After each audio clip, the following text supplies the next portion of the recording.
When you're writing your screenplay, you don't want to have to think about formatting. Final Draft 11 automatically paginates and formats your script to industry standards, allowing writers to focus on what they do best, writing. Final Draft, used on 95% of all productions, contains many features that make your writing process easier and more efficient. Final Draft, the #1 selling screenwriting software worldwide, also offers the Final Draft mobile app for iPhone and iPad, making creativity truly portable. Bring your story to life with Final Draft 11. It all starts with a script.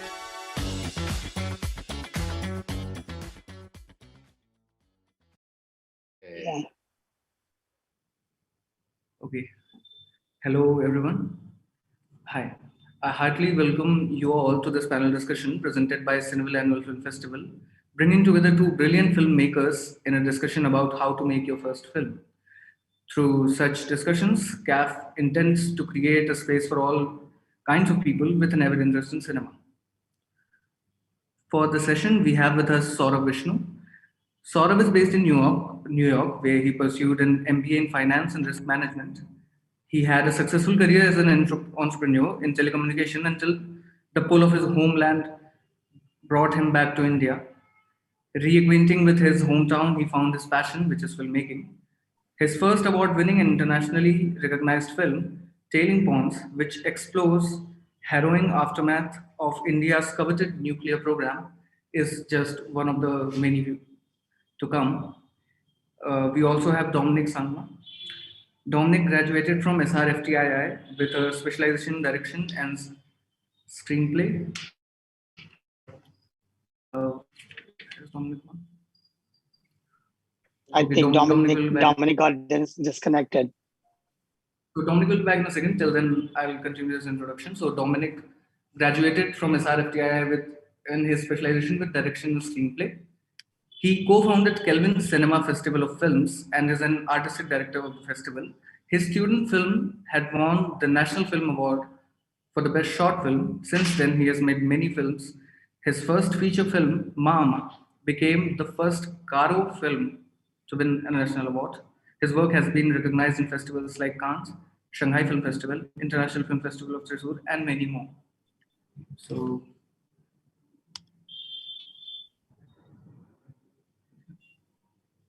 we'll begin with the discussion now. I hope Dominic will be joining us very soon. He's having some difficulties. So, yeah, for them. So, everyone has a reason to delve into the art of filmmaking. I believe that the prerequisite is an unquenched or like an undying desire to express oneself. But at the same time, choosing the art of filmmaking to express oneself also like has to come from a space in the filmmaker's head to express themselves in favor of what they want to express and how they want to express it. So, in that sense, Sam, what was your motivation to make films and why did you choose the particular medium of filmmaking? Hi, Nimesh. Hello, everybody. So I always wanted to make films like you guys. Filmmaking was a very secret kept passion for me that I had not told anybody. I come from a very middle class family in India where I was told, like everybody else, to secure my career and to get an education and then probably go into this risk taking venture. So I did everything, and then I found my calling into filmmaking. Um, telling Tailing Pond was a very personal story for me because when I was looking to make my first movie, I was trying to find a subject that would not be commercial in nature, but that could reflect my humanity. And it was my way of giving back to the society because all my life after I had understood the world, I was busy making money. So I wanted to do something in the cinema form where it wasn't commercial. It was to help certain community. And being born and brought up in Jamshedpur in my early days, Jadugoda just lies 20 kilometers away from Jamshedpur. And when I learned about the story, I knew this was it. I had to tell it. your film is actually a brilliant way to give back to the community and like the place where you come from. That's definitely because the nuclear program itself and how you bring out the perspectives within it. So Sam, as we discussed, so you moved from an entrepreneurial background, like you had a pretty long career, and then you moved to filmmaking. So how did that shift impact you? Like, what were the struggles and other things that you faced while becoming a filmmaker? And how does, if it does at all, how does that shift, like from that previous life to this, impact your art? And how does it inform your art? It impacts a lot. See, I don't have a degree in filmmaking, so it was all about passion and fire to me. I knew I had to do this. So when I decided to make films, it was very shocking for me and to other people of my family and my friends because obviously I have no experience. I don't know how you make films. I love films. I watched so many of them, but I did not know how to make it. I come from a very versatile background where I have a degree in engineering in computer science, and then I have a degree in finance and risk management. And I worked on Wall Street for 2 years at New York Stock Exchange and Morgan Stanley. And then I started my own business when I lost my job in 2007 in the financial burst. Um, when I started to make film, I think it was a very emotional decision to me rather than a very rational one. Uh, Going into this industry has to be an emotional decision because cinema comes from your heart and it's not a rational decision. So while doing my film, it was hard. It was pretty hard. There's no other way to put it. I didn't know how to direct a scene. I didn't know what I was supposed to tell my cameraman. I When I came to Jamshedpur, I had a crew which was not adequate and not at the level that I wanted, but they were very very talented people. For instance, my cameraman, Mr. Sanjay Upadhyay, is a very talented guy, but uh, he doesn't have one eye. And when I was introduced to him, I looked at him and I was like, is this going to work? And then I started talking to him, and I realized that he was very talented. I needed a sound design guy, and I got the sound design guy from Orissa. My sound guy had speech impairment, so it was very tricky with the kind of talented people that I was thrown around me.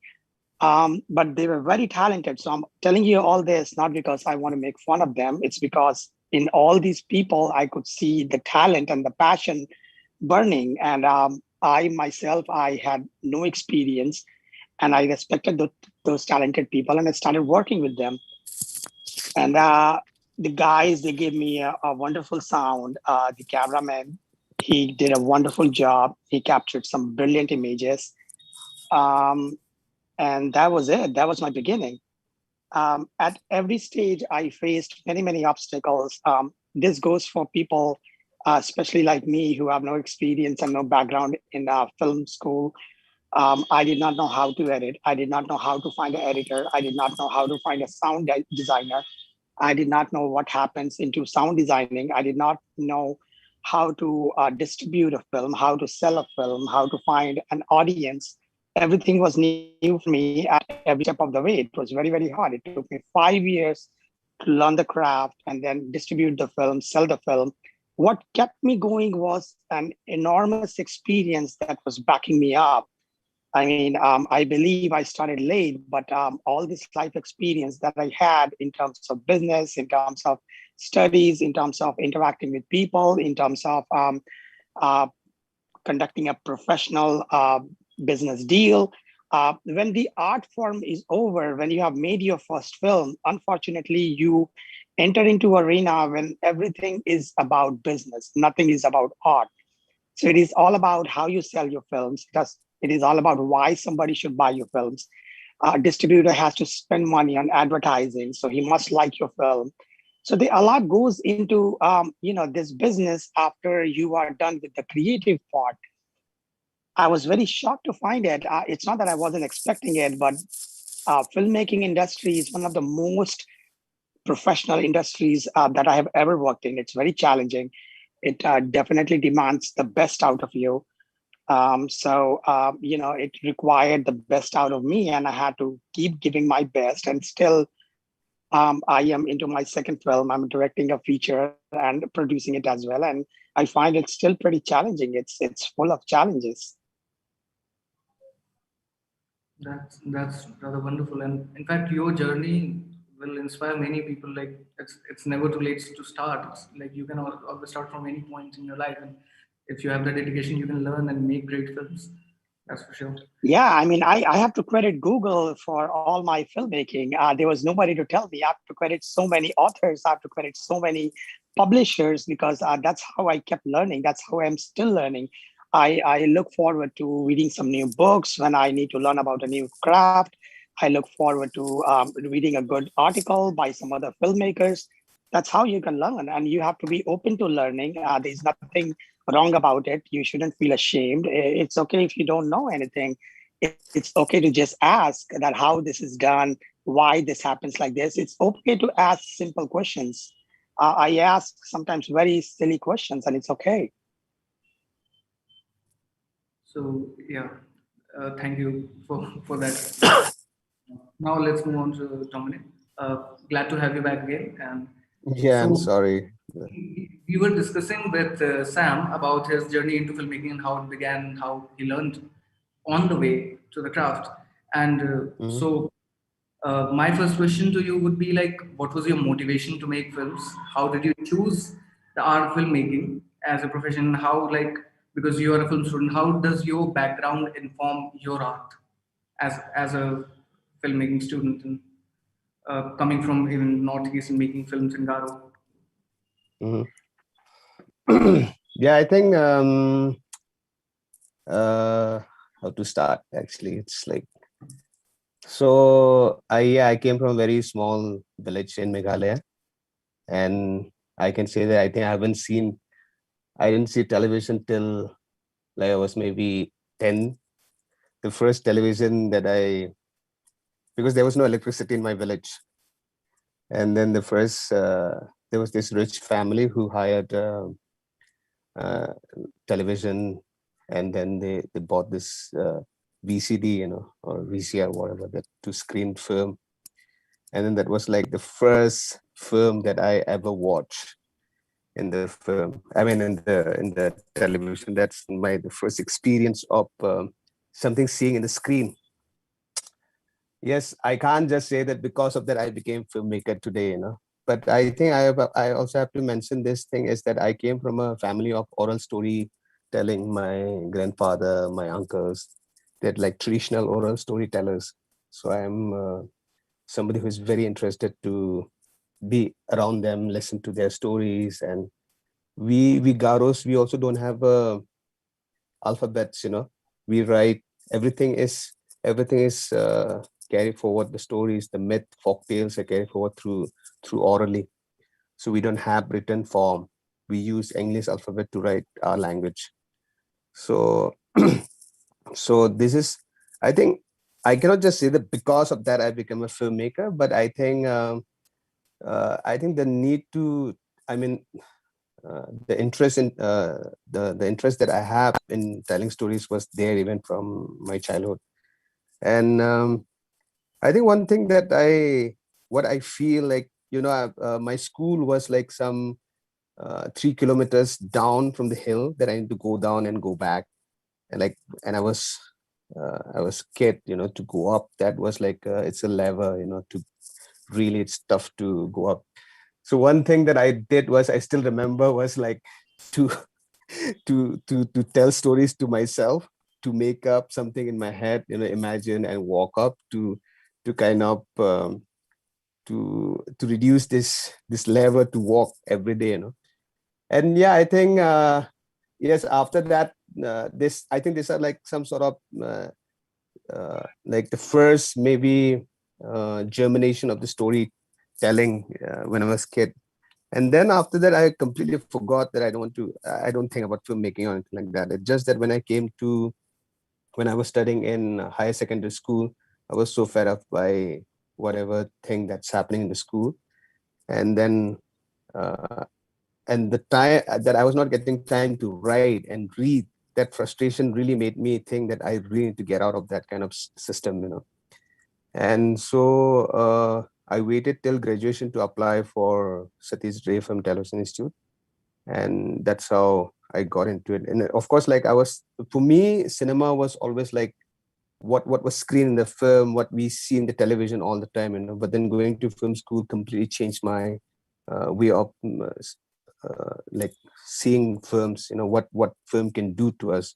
So that's how maybe this 5 years in Film Institute has really transformed me in a way that I want to tell something which is personal, something that I want to come back home and tell the story of this place and then tell it to the world. That's how I think my whole journey to film school started. Yeah. That's very interesting. Actually, your background actually makes me think about this concept of T.S. Eliot's about his tradition. So, like whenever new filmmaker enters a tradition, like whenever new artist or a creator enters a tradition, they break away from it, and in that process, build upon that same tradition. So, like, because there's also an interview at Cannes where you said that you wanted to introduce a director's vision into the cinema of Northeast, Mm-hmm. and with that, your decision to make films in Garo, and how does that transition from like your family's predominantly oral tradition of storytelling and your storytelling coming into uh, the art of cinema? So, like, how does all of that build into a larger purpose in your films, and how does that build? Yeah. So I really have to start finding the language that is something of this place, like even though I studied in film institute and all, like I have to come back home and I have to observe what's happening in the village, then it's not only about taking shots now, like if I have a stories, then it's not about taking shots in close up or wide or mid. It's not about that, it's about capturing the essence of it. So for me, when I was doing Mama also, like why I did like for example, I was using deep focus. I mean, like in the village, everybody knows everyone. There's no secret. There's a common secret in my village. I mean, or like everybody knows everything, So and then as you move around in the village, because you know everyone, so sometimes the person that is standing in front of you become a significant characters in front of you, and then when you move around, somebody will.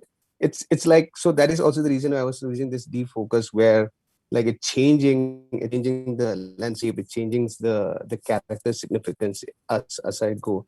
So I think this is one examples of how I have to use the space in that way, like how to create this maybe uh like I go around the village and I'm thinking that how did I, when I move around the village, how am I interacting with villagers, like maybe in the city you're sitting in one building, one apartment, maybe you don't even know who is staying in the other apartment, like that's what happened in Bombay and all, and you go there and you don't know who's the other person in the next door. But villages are not like that. So I was thinking how to capture these things in film, and at the same time how do I bring oral tradition or oral form of storytelling in my film, then what I did even in Mama, in fact, like my diploma film is about that. It's about uh, it's like it's a pain of me who don't have a written language.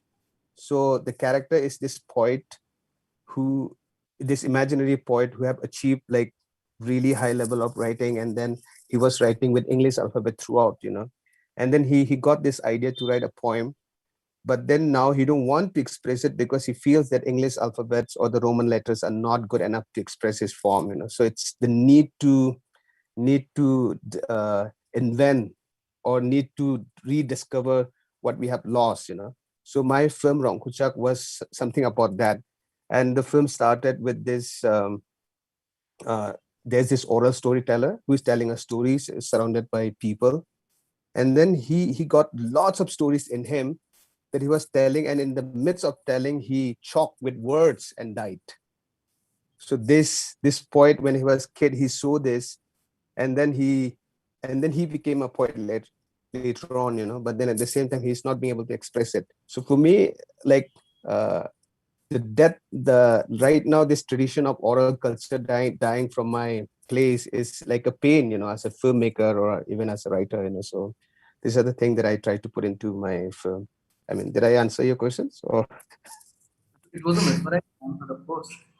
So, in fact, I'd actually love to see your documentary. Like, I haven't had the chance yet, but I really hope I can. So, Yeah. in fact, let's now move on to like more worldly affairs, more practical stuff about the first film.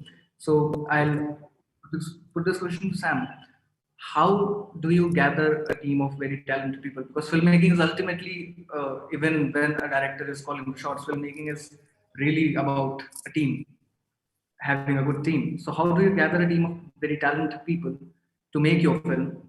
As someone who has not been into filmmaking at all, like how do you begin that process of bringing together your team?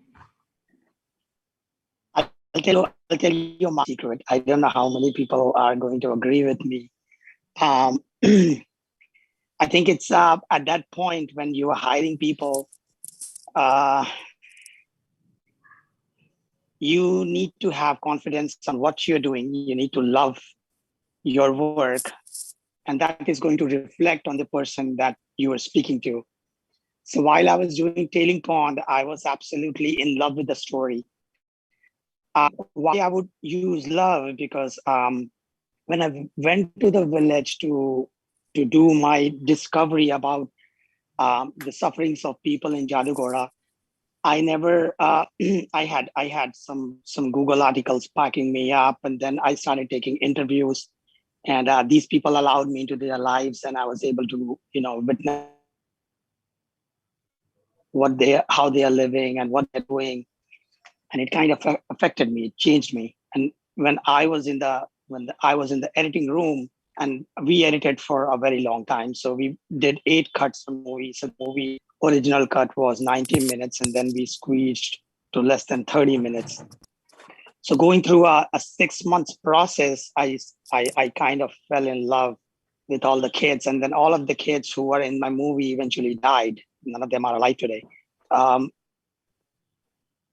was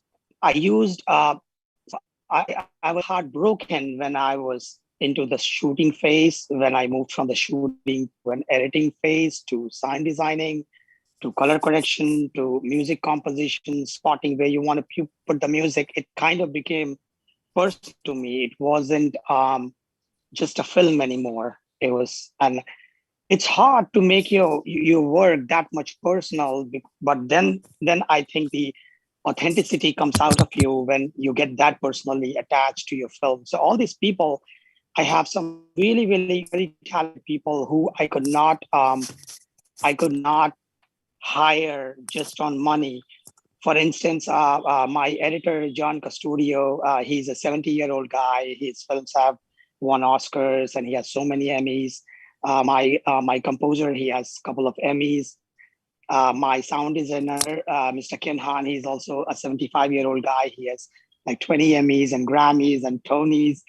And then I have Cynthia Nixon. She has Golden Globe. So I was the person who has nothing. I have no film school experience. I don't know how to make a film. I have nothing. And how do I relate to these people?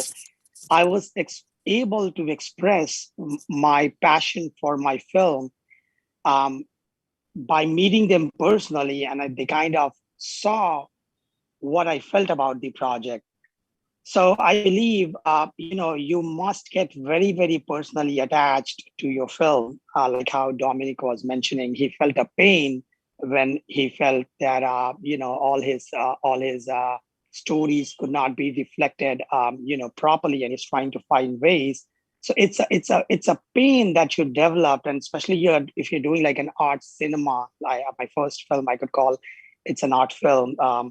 You develop this pain, and it's visible in you all the time. It lives with you. You sleep with it, and you go and you show this pain to these people, to whoever you want to hire. And if they could understand you, if they could understand your passion, then they will work with you, no matter how big they are, no matter how small they are.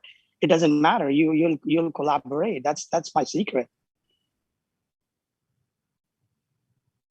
That's wonderful. Actually, that's pretty inspiring because a lot of people would just not approach enough. Like when asking people, like that's something that I have trouble with as an aspiring. No, I would say two things. So when I was hiring Cynthia Nixon, I was my own casting agent, and I'll tell you this to answer to this part of your question. So I started, I wanted to hire some big voice, big talented voice as as somebody who could speak for my children. And I started reaching CAA, Creative Artist Agency, and UTA, United Talent Agency, and WME, and all these big talent agencies. They don't normally work with first-time filmmakers, and especially if you're an independent filmmaker. Don't be afraid to reach out to anybody. They're just human beings, just like you and me. Nobody is beyond anything just because you shouldn't be intimidated that if somebody's a big artist, then you are not qualified to go and talk to them because you are just starting out. I strongly disagree with this. Go out there, put yourself out there, take risks, and don't be scared, man. Just stand, hold your ground.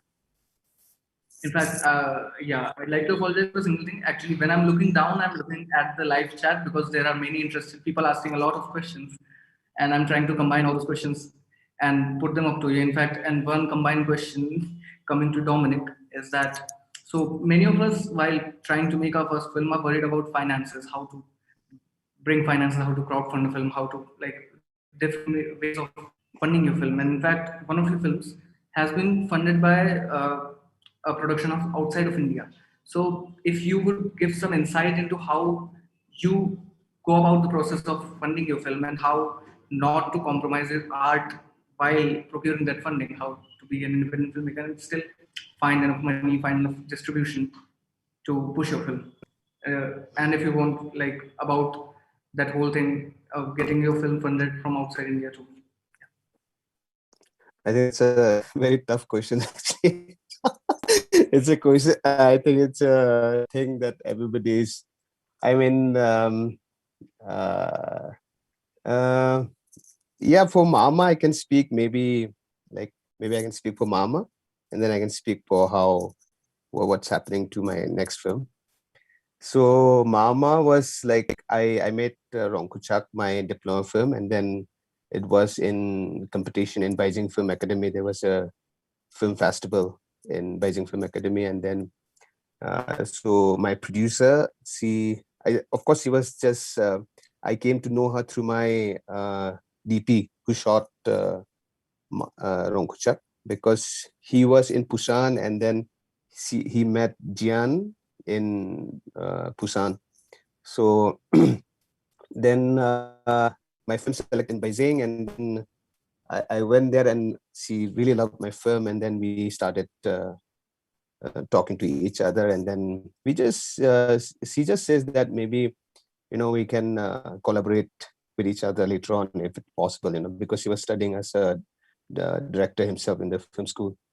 So, and in fact, like at that moment, you're not really sure, just somebody said that we can collaborate in future, and then it took me another like 2 years to write Mama, and then finally, and then in between we were talking, sharing ideas and talking about the films, and so we have similar interests in film, the kind of film that we love, and we also said that maybe we can always help each other. If Jen is making film, then I'm going to help her produce the film, or help her in different way. So then when I wrote Mama, I just said that I'm making my first feature film, and this is the script, and I narrated the script, and she said like I really want to be part of this film, and then she invested some amount of money in the film, and then so what I did is I shot that film with whatever money that I have and whatever money that she had. She put on the film, and then I sent this footage to her, and so the film, she was like, okay, I need to put more money, because then I need to shoot another schedule to finish the film, So that's how like we completed the film, and of course we applied for work in progress lab in Goa, Film Bazaar. I think Film Bazaar is one of the most important film market in India. I mean, like in South Asia, I think this is one of the best film market right now. Uh, so that there we applied, and then we got selected in work in progress lab.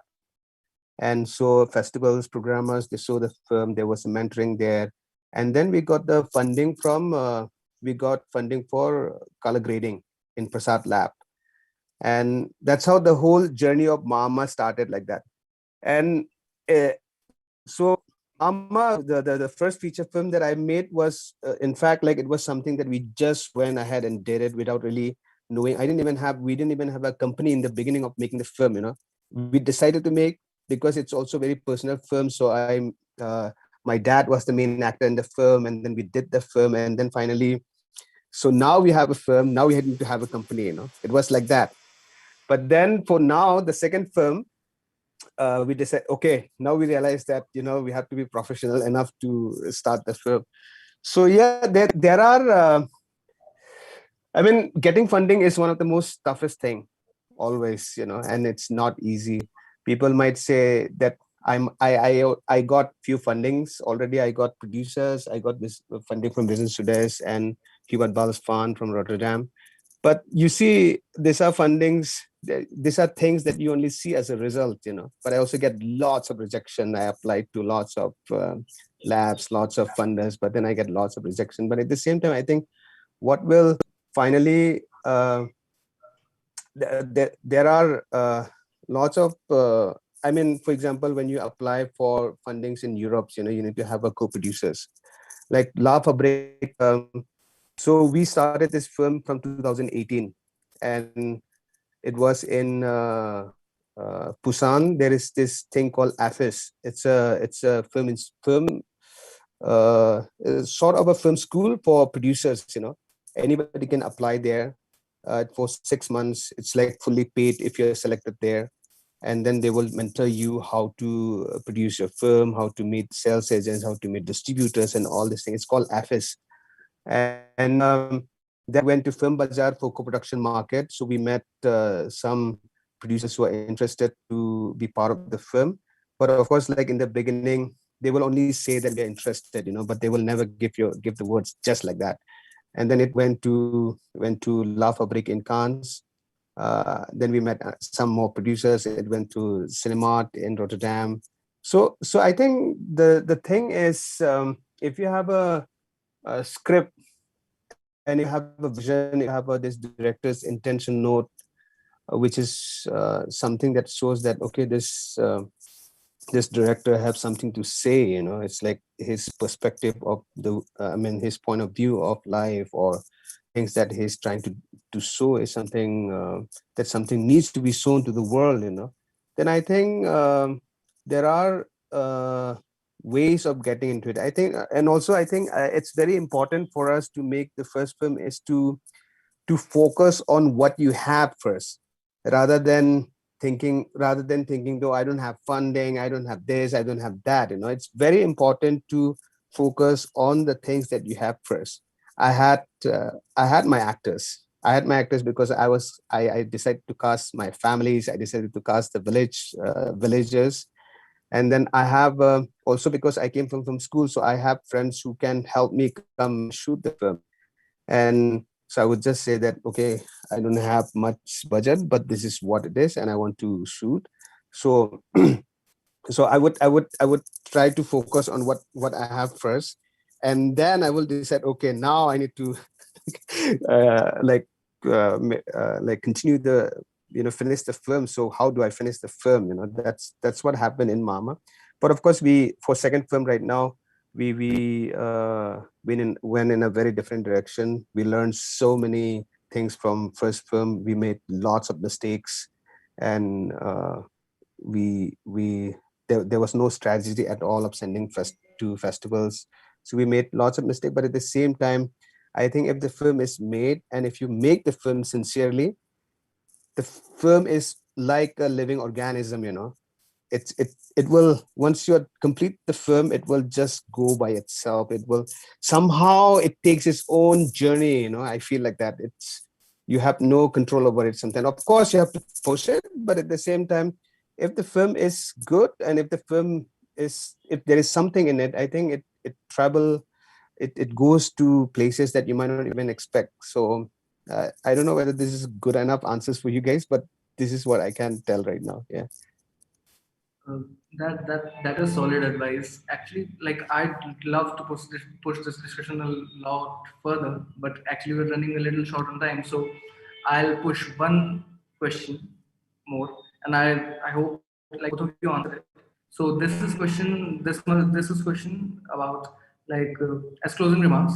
What would you suggest to an aspirational filmmaker to make their first film? Like, what would be your advice to them, and how, like, what would be the things that you don't want them to compromise on at all while making their first film? So, any one of you can begin. Maybe Sam, you can speak. Dominic, you want to? No, Dominic, go ahead. You're giving good answers. I would like to hear your answer. I think the thing is that maybe sometime when we ask that what kind of advice that we can give, maybe there are no advice actually. I feel like this, and no matter what people says, people who wants to make a film, they'll make it. I feel like that. It's just that maybe the most important, I mean, I don't know whether it's the most important thing or not, but I think we should be very sincere about what you're trying to say. I think you should be very sincere about making that film. I think sincerity is the most important thing in like what first of all, why do you want to make that film? I think that is, you might not have an answers to why you want to make that film. Sometimes you almost want to quit filmmaking, but then maybe like for example, I mean, for me, in fact, like when I was in the institute, it almost came this stage where I was thinking that why should I make film? What makes me, why should I go on making film? Sometimes I feel like that. And then at that moment, I made with an accident, and then I mean, like I broke my leg, and then I was I had to be in the bed for 2 like weeks, and I was just thinking about it, like, and then I was asking some of my friends, and they said like maybe most probably because it pleases us, that's why we make film and things like that, and I was thinking that what if pleasing run out, what then? Then at that moment, I almost, one thing that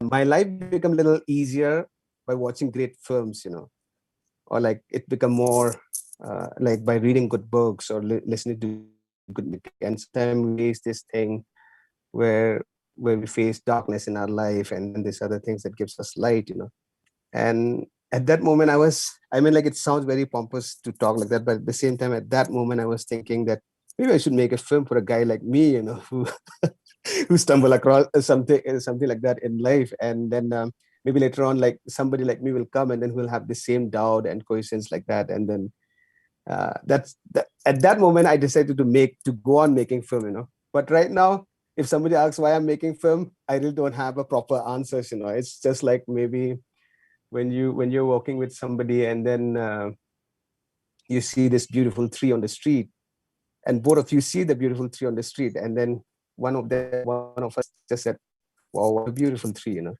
Why is it necessary to say that why it's a beautiful tree when both of us are seeing it? I think it just maybe.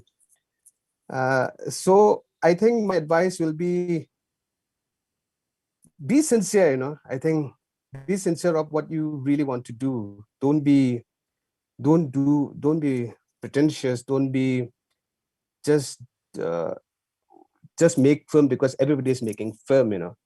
I mean, and also be sincere in learning. If I give you a guitar right now and ask you to play and you don't know to play, you can do that. You can't just write. But why do we think that everybody can make a film? I mean, if you want to make film, you definitely have to learn. We really have to struggle to understand the the language. It's because maybe we have so many references point already in the screen. There's so many films. So we thought that by just taking a camera and we shoot and we put all this reference frame together and make a film to say that, okay, if I shoot from top angle, it is like this. If I shoot from like this, blah, blah, blah, blah, blah, like this, you know. But then, I mean, it's all the frame that you're composing is coming out from you, you know, because it's so. I think it's sometimes this thing of that everybody should make film. That is also, I don't know whether it's really a good idea or not, but I think it's very important to kind of take filmmaking as also like a music. Like if you want to play music, you need to learn, you know. If you want to be a writer, you really have to be in practice to this.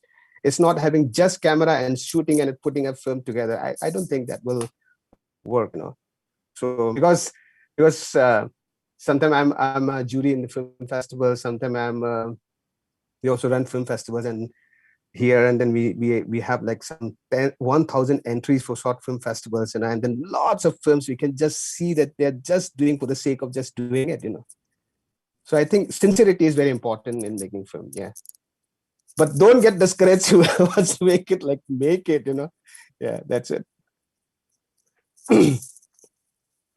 So be patient, learn your craft, do not and your craft also. So Yeah. Sam, would you like to add anything to this in closing remarks?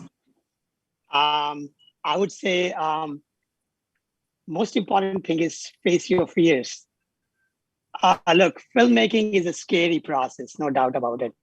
It's very scary.